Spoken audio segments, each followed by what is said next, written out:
Saya rasanya sudah disebut ya bahwa, untuk jumlah pesawat yang dioperasikan di Indonesia, saat ini memang baru sekitar 60 sampai 65% dari jumlah pesawat sebelum pandemi. Kalau sebelum pandemi itu jumlah pesawatnya hingga 650 pesawat yang dioperasikan, untuk saat ini yang dioperasikan baru sekitar 360.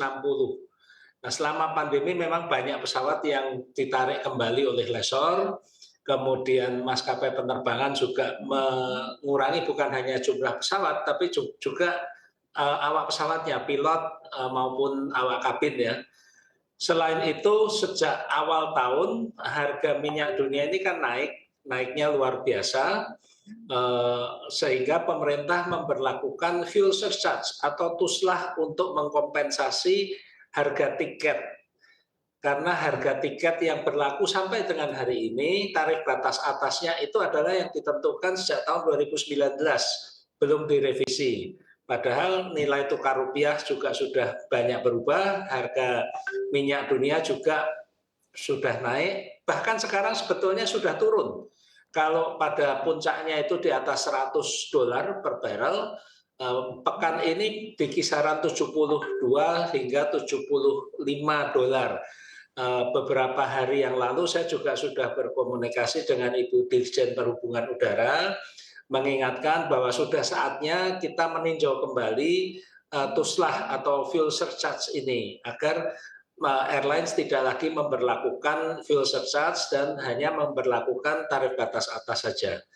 Ini yang saya kira yang membuat berat ini saat ini adalah fuel surcharge itu, jadi bukan yang lain-lain ya, walaupun untuk jumlah pesawat itu terbatas, tapi kapasitas kita ini sebetulnya masih memenuhi kebutuhan. Terbukti pada saat liburan Idul Fitri kemarin, dengan jumlah pesawat yang kurang lebih sama dengan sekarang, eh, tidak terjadi ledakan penumpang. Dan pada saat bukan musim libur, banyak pesawat itu yang banyak penerbangan yang tingkat keterisiannya hanya sekitar 60%, 50%. Demikian, Mas. Oke baik, Pak Alvin, Anda mengatakan tadinya masih banyak pesawat yang mana juga ada di lessor ataupun dikembalikan ke lessor. Nah, dari hal ini Anda menilainya apakah memang para pengusaha dari maskapai pesawat ini masih takut-takut untuk mengoperasikan kembali pesawatnya yang mana saat ini di lessor atau seperti apa? Sedangkan andai kita mengamati demand-nya dan membuat harga dari tiket pesawat juga naik, ini tentunya demand-nya sudah mulai menanjak atau naik. Bagaimana pendapat Anda? Ya, pandemi kemarin ini sebetulnya memberikan banyak pelajaran ya bagi pelaku usaha, termasuk juga pelaku usaha transportasi udara.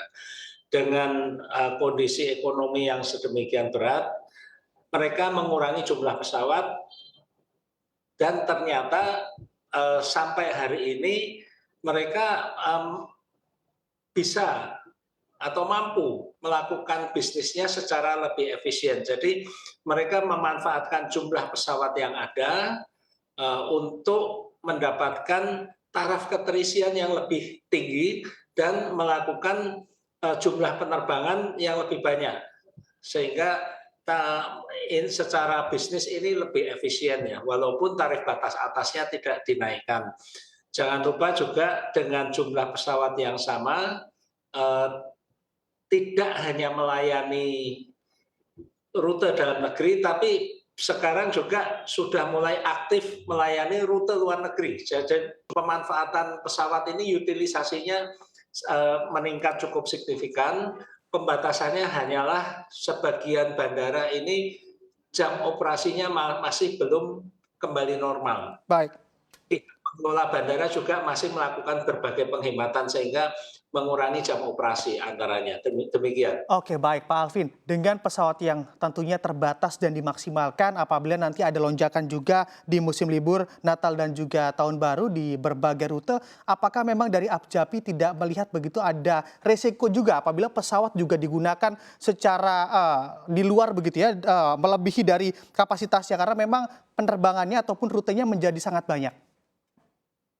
Iya, untuk pesawat ini kan ada peraturannya ya, kalau tingkat keterisian bisa sampai 100%.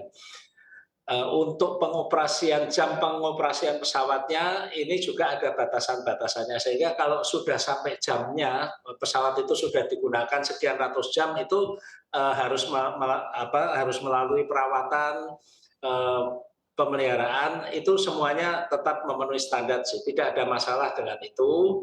Yang perlu diperhatikan sekarang ini adalah tidak mudah untuk menambah jumlah awak pesawat, terutama untuk pilot yang selama ini sudah dirumahkan atau mungkin sudah diberhentikan. Ini kan airline juga harus menambah jumlah pilot mereka. Idealnya sebuah pesawat ini didukung dengan 5 set pilot. Satu set itu pilot dan kopilot. Nah, dengan jam penerbangan yang ditambah ini tentunya dibutuhkan jumlah pilot yang lebih banyak karena jam kerja pilot ini ada batasnya.